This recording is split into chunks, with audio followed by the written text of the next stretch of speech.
الحمد لله نحمده ونستعينه ونستغفره ونؤمن به ونتوكل عليه ونعوذ بالله من شرور أنفسنا ومن سيئات أعمالنا من يهده الله فلا مضل له ومن يضلله فلا هادي له وأشهد أن لا إله إلا الله وحده لا شريك له وأشهد أن سيدنا وسندنا ونبينا ومولانا محمدا عبده ورسوله صلى الله تعالى عليه وعلى آله وأصحابه وبارك وسلم تسليما كثيرا أما بعد فأعوذ بالله من الشيطان الرجيم بسم الله الرحمن الرحيم لا أقسم بهذا البلد وأنت حل بهذا البلد ووالد وما ولد لقد خلقنا الإنسان في كبد أيحسب أن لن يقدر عليه أحد يقول أهلكت مالا لبدا أيحسب أن لم يره أحد ألم نجعل له عينين ولسانا وشفتين وهديناه النجدين فلاقتحم العقبة وما أدراك ما العقبة فك رقبة أو إطعام في يوم ذي مسغبة يتيما ذا مقربة أو مسكينا ذا متربة ثم كان من الذين آمنوا وتواصوا بالصبر وتواصوا بالمرحمة أولئك أصحاب الميمنة والذين كفروا بآياتنا هم أصحاب المشأمة عليهم نار مؤصدة آمنت بالله صدق الله مولانا العظيم وصدق رسوله النبي الكريم ونحن على ذلك من الشاهدين والشاكرين والحمد لله رب العالمين. بزرگان محترم اور برادران عزیز، السلام علیکم ورحمۃ اللہ وبرکاتہ. آج کئی مہینوں کے بعد آپ حضرات کی خدمت میں حاضر ہونے کا موقع ملا ہے. اللہ تبارک و تعالیٰ کا فضل و کرم ہے، اس کا احسان ہے کہ اس نے ایک مرتبہ پھر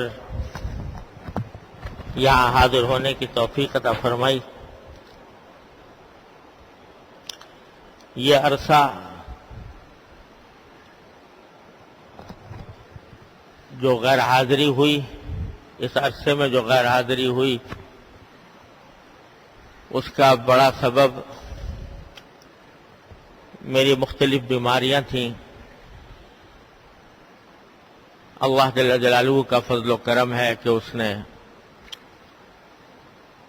صحت عطا فرمائی اور اپنے معمولات کی طرف دوبارہ لوٹنے کی توفیق بخشی. اللہم لک الحمد و لک الشکر. یہ بیماریاں یا عوارض جو انسان کو پیش آتے ہیں، یہ بھی اللہ جل جلالہ کی بڑی نعمت ہیں. بندہ کمزور ہے، اس وجہ سے بیماری کی تکلیف کو برداشت کرنا اس کے لیے مشکل ہوتا ہے. لیکن حقیقت میں اللہ جل جلالہ کی طرف سے یہ بھی ایک نعمت ہے. اول تو اس لیے کہ حدیث میں رسول کریم سرور دو عالم صلی اللہ علیہ وسلم کا ارشاد ہے کہ انسان کو جو کوئی تکلیف پہنچتی ہے، چھوٹی ہو یا بڑی ہو، یہاں تک کہ اگر کوئی فکر اور تشویش انسان کو لاحق ہوتی ہے، اس پر بھی اللہ تعالی کی طرف سے اجر و ثواب ہے، گناہوں کا کفارہ ہوتا ہے، اور اللہ تبارک و تعالی کی طرف سے اس کے اوپر اجر و ثواب عطا فرمایا جاتا ہے. کانٹا بھی اگر چبھ جائے، نزلہ زکام بھی ہو جائے، کہیں خارش بھی ہو جائے، معمولی سی تکلیف بھی ہو جائے، اس پر بھی اللہ جل جلالہ کی طرف سے بندے کو انعام ملتا ہے آخرت میں. اور اگر تکلیف کچھ بڑی ہو تو اسی حساب سے اجر بھی انشاءاللہ بڑا اللہ تبارک و تعالیٰ کی طرف سے ہوتا ہے. لہذا ایک تو بیماری اور تکلیفیں اللہ جل جلالہ کا انعام ہے بحیثیت اس کے کہ انسان کی آخرت کے لیے فائدہ مند ہے، بشرطے کہ انسان یہ سمجھے کہ اللہ جل جلالہ کا ہر فیصلہ برحق ہے، اس کے ہر فیصلے پر راضی رہے، تکلیف دور کرنے کی دعا بھی مانگے، لیکن ساتھ ہی جب تک ہے اس وقت تک اللہ تعالیٰ کی مشیت پر، اس کے فیصلے پر راضی رہے.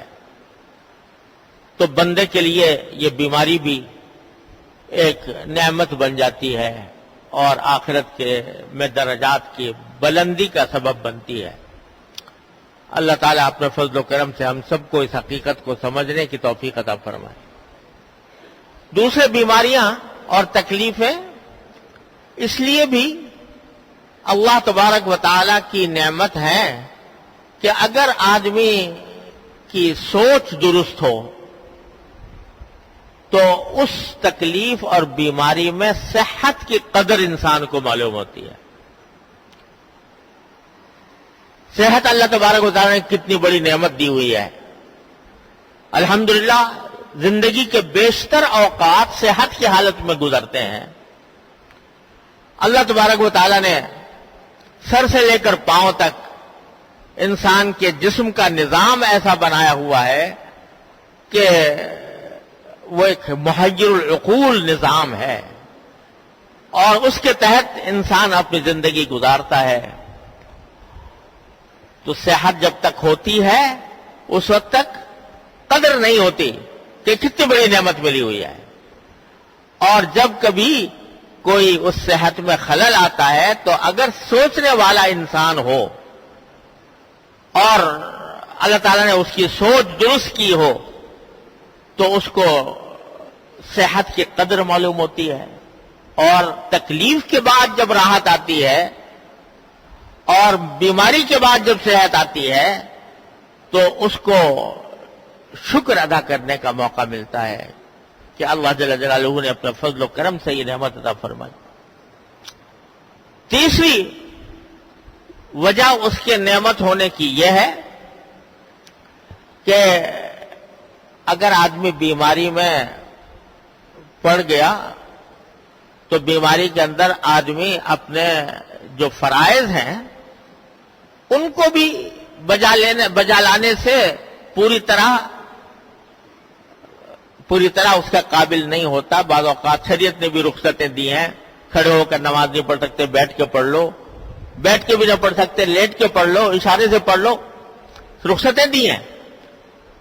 اس وقت میں جب آدمی بیماری کی حالت میں ہوتا ہے اور بعض اوقات ایسی حالت ہو جاتی ہے کہ موت سامنے نظر آنے لگتی ہے، اس وقت انسان کو یہ احساس اس وقت ہوتا ہے کہ میں نے اپنی صحت کے ایام میں کوئی ایسا کام کیوں نہ کر لیا جو مرنے کے بعد بھی میرے لیے کارآمد ہوتا.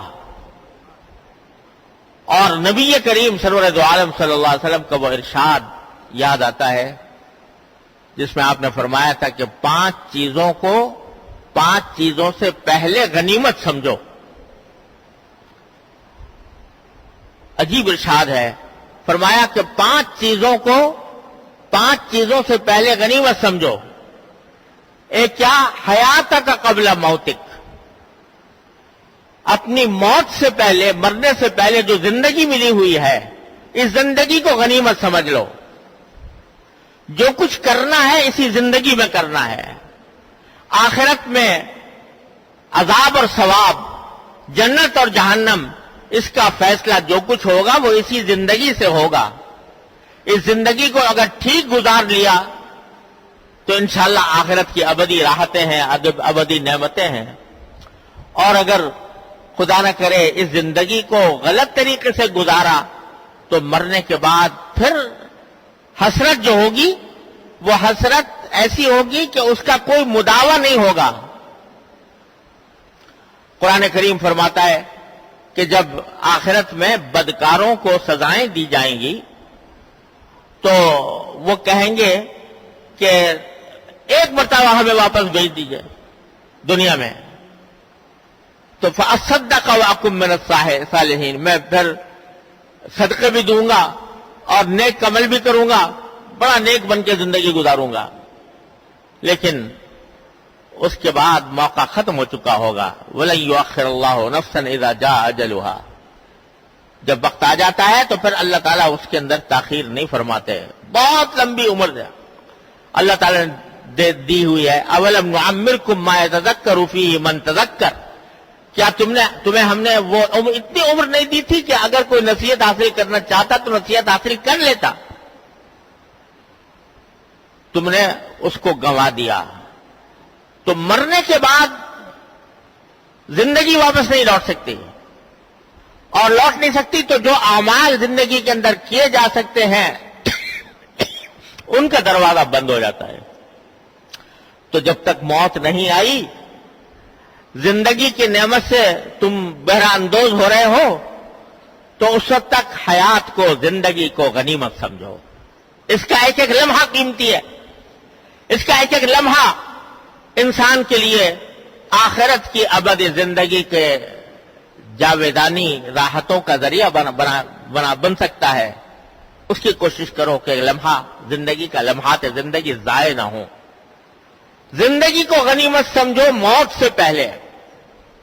اور اسی لیے حدیث میں رسول کریم صلی اللہ علیہ وسلم نے موت کی تمنا کرنے سے منع فرمایا کہ موت کی تمنا نہ کرو. کیوں؟ اس لیے کہ موت کے بعد تو دروازہ بند ہو جائے گا اعمال کا. اللہ تعالیٰ نے جو نعمت دے رکھی ہے اس کو جب تک ہے وہ نعمت ہے. وہ ایک اللہ تبارک و تعالیٰ کی طرف سے تمہارے لیے راستہ کھلا ہوا ہے اپنے لیے جنت کمانے کا.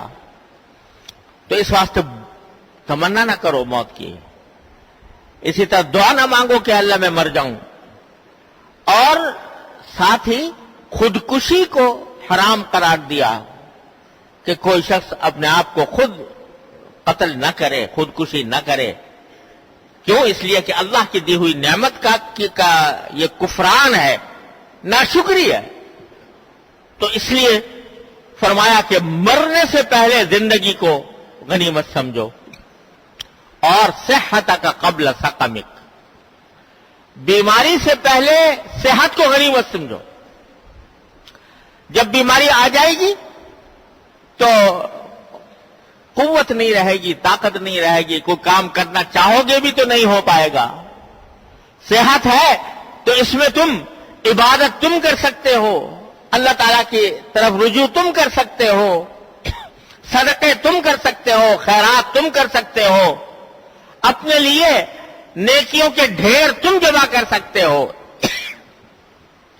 بیماری آ جائے گی تو پھر کچھ بھی نہیں کر سکو گے.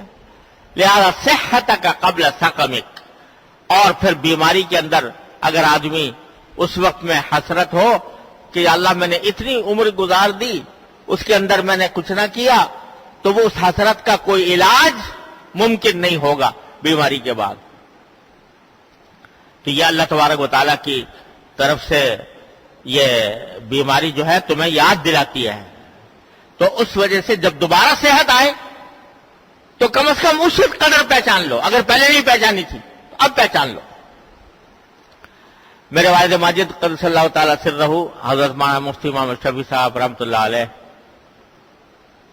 کسی بزرگ کا خواب یا مکاشفہ نقل کرتے تھے کہ ایک مرتبہ کسی شخص نے خواب میں دیکھا ملک الموت کو، جو فرشتہ جو روح قبض کرتا ہے انسان کی، اس کو خواب میں دیکھا اور اس سے پوچھا کہ آپ سب لوگوں کی روحیں قبض کرتے ہیں تو آپ اچانک کسی کے پاس پہنچ جاتے ہیں. دنیا کا قاعدہ یہ ہے کہ جب کوئی کسی کو سزا دینی ہو یا کوئی تو اس کو پہلے نوٹس دیا جاتا ہے، خبردار کیا جاتا ہے، پھر اس نوٹس کے ذریعے آدمی متنبع ہو جاتا ہے. آپ اچانک پہنچ جاتے ہو بغیر کوئی نوٹس دیے ہوئے. تو ملک الموت نے جواب دیا کہ بندہ خدا میں تو اتنے نوٹس بھیجتا ہوں کہ دنیا میں کوئی بھی اتنے نوٹس نہ بھیجتا ہوگا. یہ کیا لیکن اس کا کیا کروں کہ کوئی نوٹسوں کا نوٹس نہیں لیتا. نوٹس اس طرح بھیجتا ہوں کہ تمہیں بخار آتا ہے تو میرا نوٹس ہوتا ہے، تمہیں کوئی بیماری آتی ہے تو میرا نوٹس ہوتا ہے، تمہارے ہاں اولاد پیدا ہوتی ہے، بچہ پوتا پیدا ہوتا ہے تو میرا نوٹس ہوتا ہے کہ دیکھو یہ پوتا پیدا ہو گیا، اب بڑے میاں تم اپنی جگہ خالی کرو، خالی کرنے کا وقت آ گیا. تو تمہارے سفید بال آتے ہیں تو میرا نوٹس ہوتا ہے. تمہارے قوا کے اندر جب کمزوری آتی ہے تو میرا نوٹس ہوتا ہے کہ دیکھو میں اب آنے والا ہوں، قریب آ رہا ہوں، میں قریب آ گیا ہے میرے آنے کا وقت، اتنا نوٹس دیتا ہوں تمہیں. تو وہ نوٹس، یہ جو بیماری آتی ہے یہ در حقیقت نوٹس ہے اللہ تبارک و تعالیٰ کی طرف سے کہ جانے کا وقت قریب آ رہا ہے. تو اب جو بھی وقت مل جائے، جو صحت کے لمحات میسر آ جائیں، اس کو اللہ تبارک و تعالیٰ کی فرما برداری میں، اللہ تبارک و تعالیٰ کے احکام کے مطابق زندگی گزارنے میں صرف کرو. تو صحت کا قبل سقمک، بیماری آنے سے پہلے صحت کو غنیمت سمجھو اور اس کو صحیح مصرف میں استعمال کرنے کی کوشش کرو. اس جو قوت اللہ تعالیٰ نے عطا فرمائی ہے اس کو اللہ تبارک و تعالیٰ کی مرضیات میں استعمال کرو. اور فرمائے وہ فراغ کا قبل شغلک، اگر فراغت کے اوقات میسر ہیں تو مشغول ہونے سے پہلے ان کو غنیمت سمجھو. ہر انسان جو ہے اس کو کوئی نہ کوئی مشغولیت لاحق ہوتی ہے. خاص طور سے آدمی کماتا ہے تو کہیں ملازمت میں لگا ہوا ہے، کہیں تجارت میں لگا ہوا ہے، کہیں زراعت میں لگا ہوا ہے.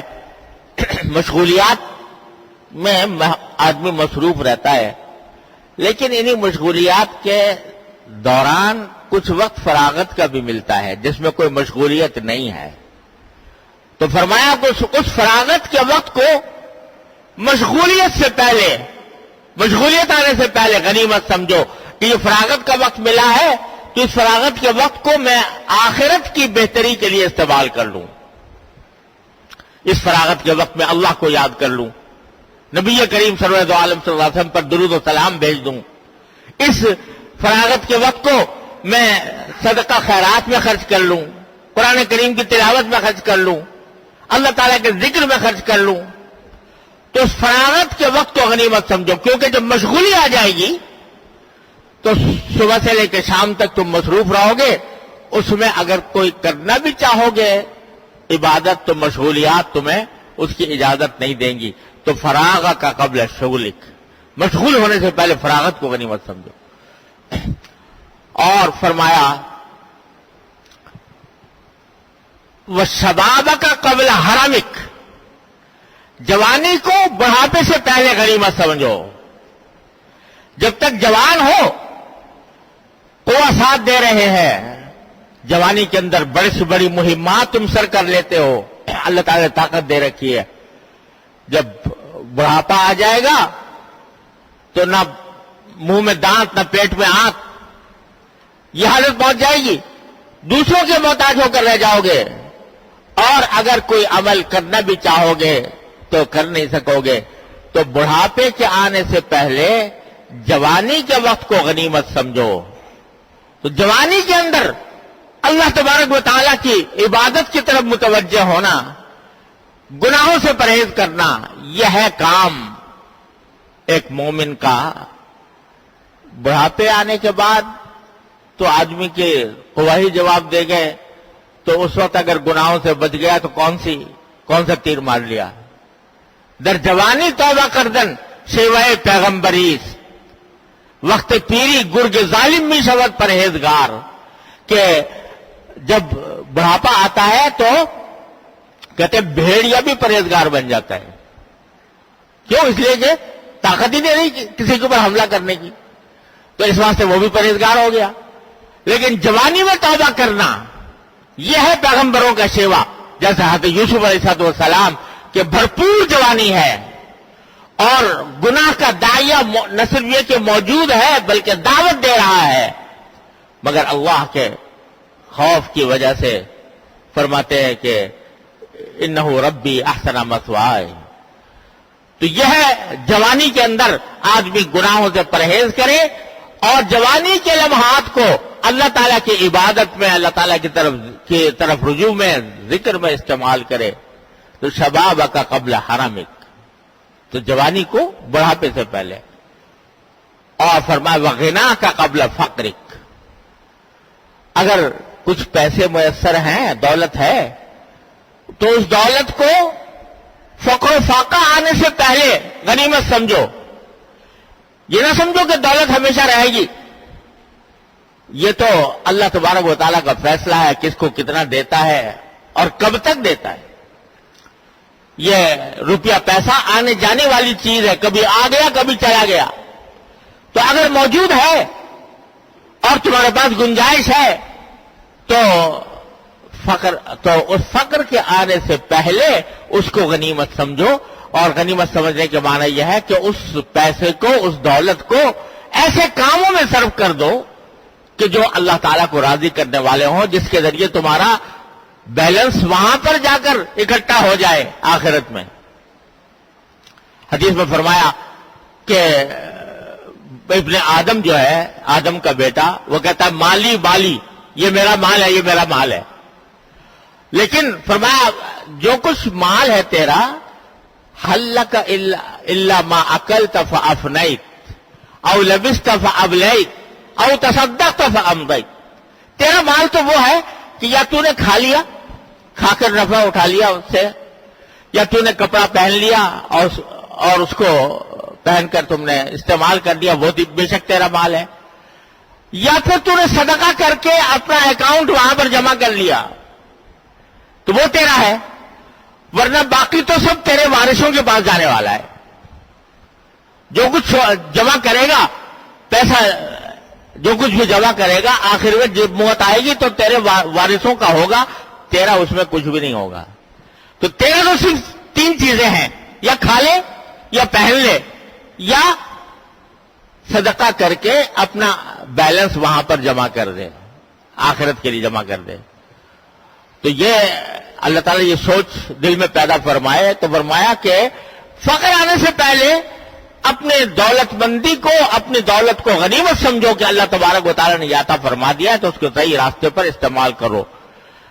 ایک اور حدیث میں رسول کریم صلی اللہ علیہ وسلم نے فرمایا کہ ارے اللہ کے بندو، صدقہ بہترین وہ ہے کہ تم صحت کی حالت میں کرو، اس حالت میں کرو جبکہ مال کی محبت بھی تمہارے دل میں ہے، لیکن اس کے باوجود تم صدقہ کر رہے ہو، اللہ تعالیٰ کے راستے میں خرچ کر رہے ہو، غریبوں کی امداد کر رہے ہو مثلا، یا صدقہ جاریہ کوئی کر رہے ہو، تو وہ بہترین صدقہ ہے۔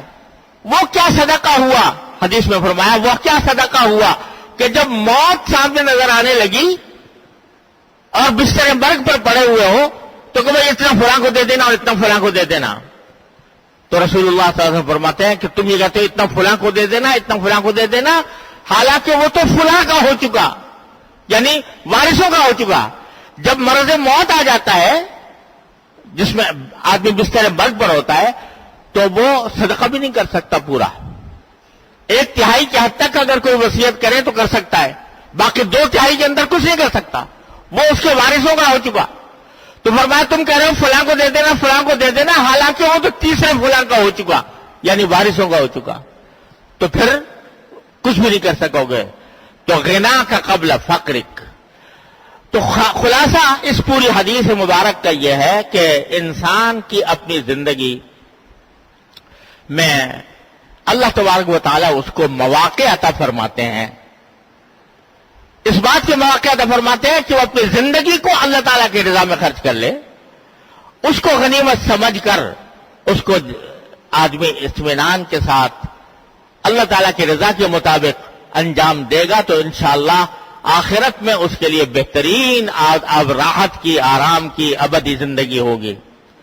اور اگر اس کو ضائع کر دیا تو اللہ بچائے, اللہ تعالیٰ ہر مسلمان کو بچائے, وہ ابدی تکلیفوں کا, ابدی عذاب کا راستہ ہے.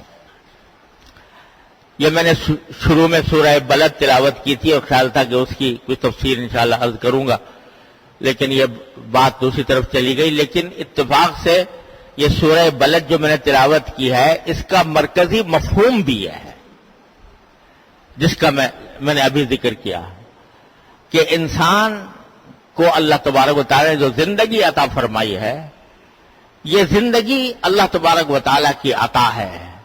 اس میں مشقتیں بھی آئیں گی, اس میں تکلیفیں بھی آئیں گی, لیکن اگر انسان ان تکلیفوں اور مشقتوں کو برداشت کرتے ہوئے اللہ تعالیٰ کے رضا کے طریقے اختیار کرے گا تو وہ ایسے لوگوں میں داخل ہوگا جو اصحاب المیمنہ, جن کو قرآن کریم نے کہا یعنی وہ برکت والے لوگ ہیں اور جن کی آخرت کے اندر ابدی زندگی راحت میں گزرنے والی ہے.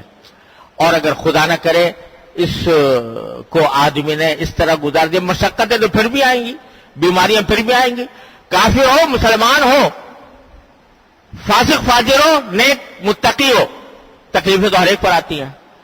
ایک وہ تکلیف ہے جو تقوی والے کے ساتھ آئے, اور ایک وہ ہے جو فاسق و فاجر کے ساتھ اور بدکار کے ساتھ آئے. اللہ بچائے. وہ تکلیف ایسی ہے کہ دنیا میں بھی خسارہ, آخرت میں بھی خسارہ. اور اگر تقوی کے ساتھ اللہ تعالیٰ کی طرف رجوع کے ساتھ آئے تو وہ دنیا میں بھی نعمت اور آخرت میں بھی نعمت. اس کا استحضار, اس بات کا دل میں خیال رکھنا, یہ ایک مومن کا کام ہے. اللہ تعالیٰ ہمیں اس خیال کے رکھنے کی توفیق عطا فرمائے. اب چونکہ وقت ختم ہو گیا ہے تو انشاءاللہ اللہ تعالیٰ نے زندگی عطا فرمائی تو سورہ بلد جو میں نے تلاوت کی ہے اس کی تفسیر و تشریح اگلے جمعہ میں عرض کروں گا. وآخر دعوانا الحمدللہ رب العالمین.